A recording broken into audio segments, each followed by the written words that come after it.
redefining rural education, this is digital governance, where T-Fiber's model has drawn global and national recognition.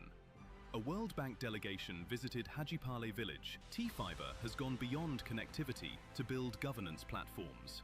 T-Face facial recognition system, virtual desktop interface changes existing TVs to computers.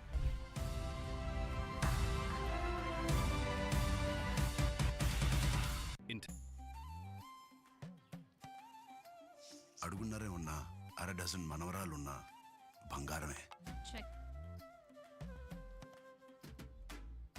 బోర్లు పెట్టేది బంగారమే.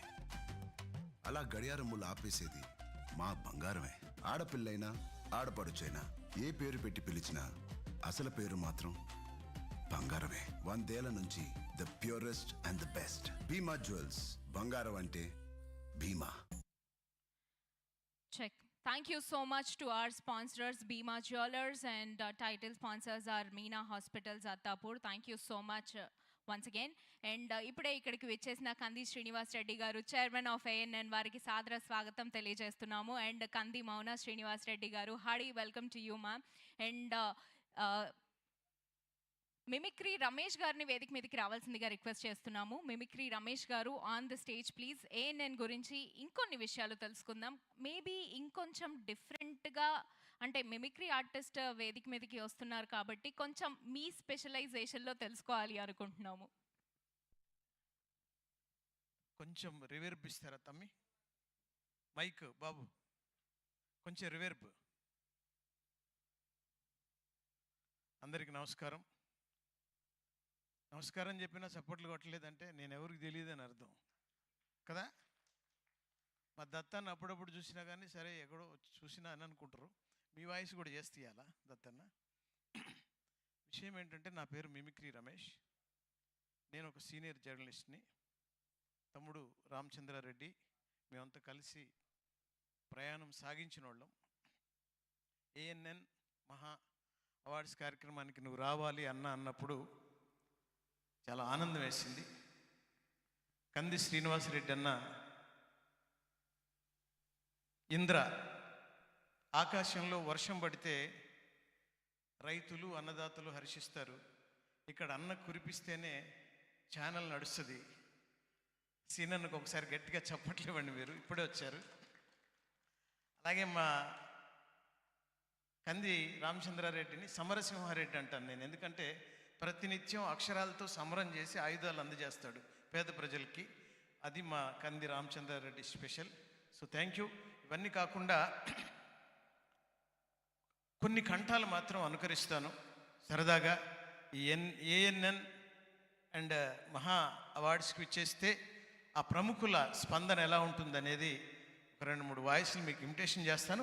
ప్రప్రథమంగా ఇక్కడ ఆడపడుచులు ఎక్కువగా కనిపిస్తున్నారు. నేను అడగంగానే స్పందించింది వాళ్ళే, నాకు చప్పట్లు ఇచ్చేది వాళ్ళే, దిగమని కొట్టేది కూడా వాళ్ళే అని మనవి చేస్తూ ఒక బాలకృష్ణ గారి డైలాగ్తో మొదలు పెడతాను. బాగుంటే చప్పట్లు ఇవ్వండి. ఉగ్రభూతాలు ఊరి మీద పడితే చూస్తూ ఊరుకోవడానికి ఈ నేల అసురుడిది కాదురా, ఈశ్వరుడిది, ఆ పరమేశ్వరుడిది. కావాలని దాన్ని తాకితే తాండవం, అఖండ శివ తాండవం. ఇప్పుడు కొట్టొచ్చు. దాని నుంచి మొదటి మాట ఎవరైనా అట్లా మాట్లాడతారు డైలాగ్ చెప్పిన తర్వాత. ఇదే డైలాగు బాలకృష్ణ గారిని ఒకవేళ ఈ ANN మహా అయినా ఒక చరిత్ర, అలాగే తమ్ముడు NRI గంధి శ్రీనివాసరెడ్డి గారు వారు స్థాపించి వారి విత్తనం వేశారు. అది 2 తెలుగు రాష్ట్రాలకి విస్తరించి ANN ఛానల్ అయింది. తమ్ముడు గంధి రామచంద్రారెడ్డి, ఆ పేరులోనే రామచంద్రుడు ఉన్నాడు. కొట్టండి తప్పట్లు, ఖాళీగా కూర్చొని చూస్తారు అడుగుతారు. మరి ఒకవేళ అంటే ఆయన మాట్లాడితే ఒకసారి ఏ ట్రోల్ అయిద్దని భయం, ఈ ట్రోలర్స్తో భయపడాల్సి వస్తుంది. ఏ చిన్న బిట్టు మిస్ అయినా దాన్నే పట్టుకొని ట్రోల్ చేస్తున్నారు. వాస్తవంగా ట్రోలర్స్కి అసోసియేషన్ ఉంది సార్ ఇక్కడ ప్రపంచంలో. సో దాని గురించి తర్వాత మాట్లాడుకుందాం మనం. సో అలాగే ఈ మిమిక్రీలో ఒక చంద్రబాబు నాయుడు గారిని మొన్ననే రీసెంట్గా ఆంధ్రప్రదేశ్లో చేశారు కదన్నా. నేను చాలామందికి తర్వాత చెప్తాను. మిమిక్రీలో జగనన్న సీఎం అవుతాడని వాళ్ళ నాన్న వాయిస్లో ప్రమాణ స్వీకారం చేయించారు అమెరికాలో. మీరు చూసే ఉంటారు అక్కడ. సో అలాగే చంద్రబాబు నాయుడు గారు వస్తే అతను ఏం బోర్ కొడతలేదు కదా 2 వాయిస్లకే. మీ వాయిస్ వస్తే హనుమంతన్న మీరిద్దరు మాట్లాడుకునేది చెప్తాను, ఓకేనా? బాగా పరిచయం, మీరు మంచి స్నేహితులు అన్న స్నేహంలో అంత గొప్ప స్నేహాన్ని నేను ఎక్కడ చూడలేదు. హనుమంత్ అన్నది మీది. అరే బాబు, ఇవాళ ఏఎన్ఎన్ మరి మహా అవార్డ్స్కి పిచ్చేసిన మీ అందరికీ కూడా నేను నమస్కారం తెలియజేస్తున్నా.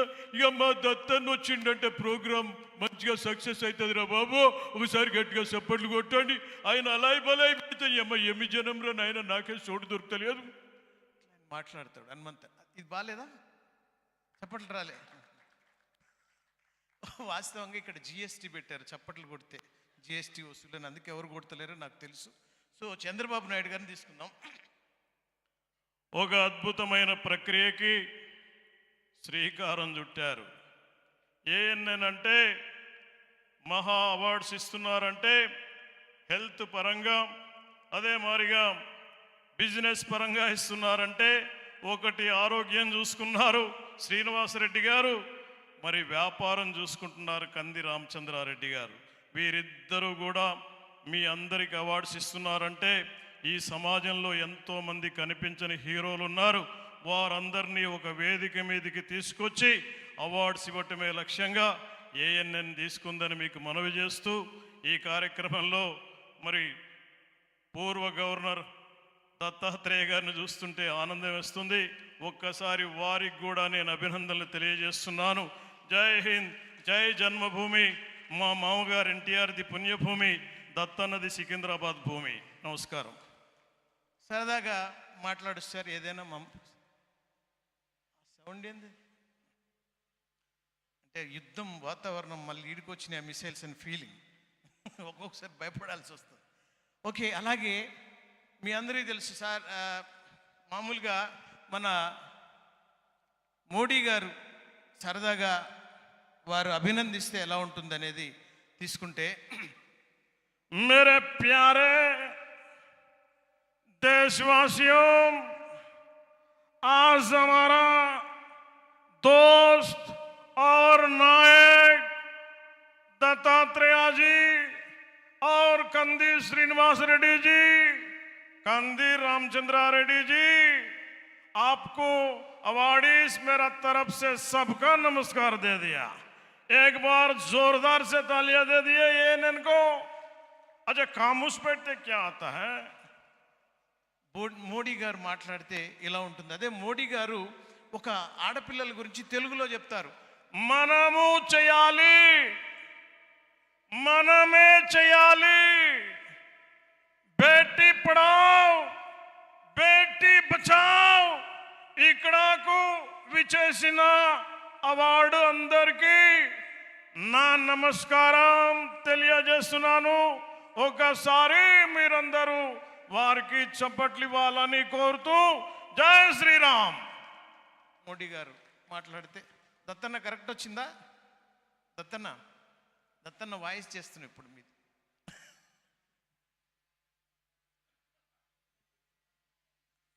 బాగాలేదండి, ఎవరు కాముకున్నారా నవ్వుతున్నారా నాకేం అర్థం కావట్లా.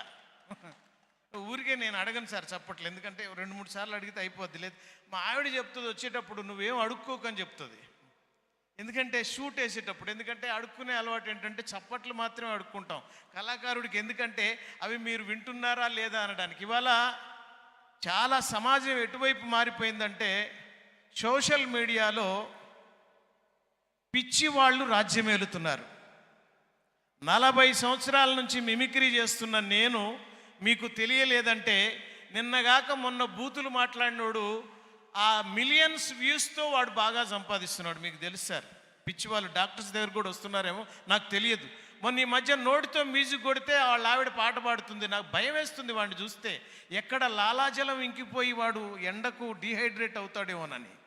వాస్తవంగా అలాంటి వ్యక్తులు వచ్చారు.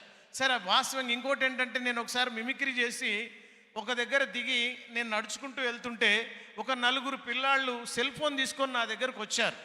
వచ్చేసి నేను నిలబడ్డా, నేను వాళ్ళు నాతో ఫోటో దిగుతారని మిమిక్రీ చేసిన తర్వాత. కానీ అందులో ఒకడు నాకు సెల్ ఫోన్ ఇచ్చి మా 4 ఫోటో దిగి అన్నాడు. అప్పటి నుంచి నేను సెలబ్రిటీ అని ఎక్కడ చెప్పుకోవట్లే. ఎందుకంటే వాస్తవంగా పాటలు కూడా ఎలా మారాయి సార్ అంటే, పాత రోజుల్లో సార్ మనకి ఘంటసాల వెంకటేశ్వరరావు గారు ఓ మాట అంటారు పుష్ప విలాపంలో, మీకు తెలుసు, నేనొక పూల మొక్క కడ నిలిచి చివాలున కొమ్మ వంచి గోరానెడునంతలోనే పూలన్నీయు జాలిగా నోళ్ళు విప్పి మా ప్రాణము తీతువాయనుచు బావురుమన్నవి ఈ పుష్ప విలాపము. ఇది ఘంటసాల గారు మాట్లాడితే, ఆయన పాట పాడితే ఒక నాగేశ్వరరావు గారు మాట్లాడితే ఎలా ఉంటుంది? నాగేశ్వరరావు గారు పాడినట్టే ఉంటుంది. ప్రేమించాను, నీకోసమే వచ్చాను, కాదన్నావు, చీకొట్టావు, ఇంకా నన్నెందుకు మోసం చేస్తున్నావు రాధా. ఇది నాగేశ్వరరావు గారి సినిమాలో డైలాగ్.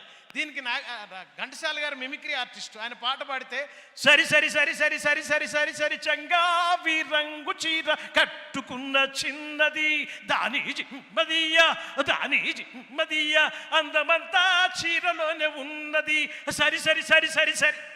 నాగేశ్వరరావు గారికి పాడినట్టే, ఆయన మిమిక్రీ ఆర్టిస్టే కాబట్టి. రామారావు గారికి పాడినట్టే ఉంటుంది. ఈ పాటని ఈ మధ్యకాలంలో ఒక మంచి అద్భుతమైన పాట, బంద్ చేయాలమ్మా, అంతేనా? అర్థమవుతుంది మీరు అలా వస్తుంటే, జాలి దిగుతాం. సో అలాగే ఒక చిన్న 2 జోక్స్ చెప్పి ముగిస్తాను, ఎందుకంటే మళ్ళీ కార్యక్రమం కూడా మొదలు పెట్టాలి కాబట్టి. సో అలాగే ఈ మిమిక్రీలో మీ అందరికీ తెలుసు, ఇప్పుడు డీజేలు వచ్చాయి. చిన్న ఎక్కడైనా ఈ జోక్ చెప్తుంటాను. ఈ డీజేలు ఎలా వచ్చాయంటే, చావుకు డీజే, పెళ్ళికి డీజే, ఇంట్లో ఏ కార్యక్రమం జరిగినా డీజే.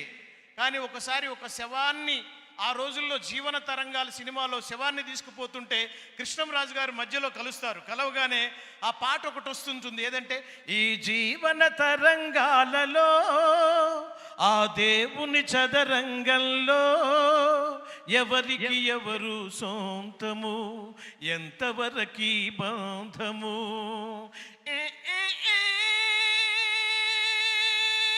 ఈ మ్యూజిక్కి శవం హాయిగా పడుకొని వెళ్ళిపోయేది. ఇప్పుడు ఇది డీజే మార్చారు. డీజే మార్చడం వల్ల ఎలా మారింది అనేది, ఏం జరిగింది అనేది సరదాగా ఈ జీవన తరంగాలలో ఆ దేవుని చదరంగంలో 1 2 3 ఒక 1/2 కిలోమీటర్ ఇదే పాట ఇలాగే వెళ్తుంటే శవం మూలిగింది. మూలిగితే ఎవడు పట్టించుకుంటాడు? 90 180 వేసి ఈ జీవన తరంగాలలో దేవుని చదరంగంలో శవం లేచి ఆపడ్రో అంటుంది. ఎవ్వడు వినలే. శవం లేచి తట్టుకోలేక దూకి ఇంటికి వెళ్ళిపోయింది. ఈ డీజే మోజులో మోసే 4 శ్మశానానికి వెళ్ళిపోయారు. అర్థమైందా మీకు? డీజేల దగ్గర ఎవరు కూర్చోకండి. ఒక ఆయనకి ఎడం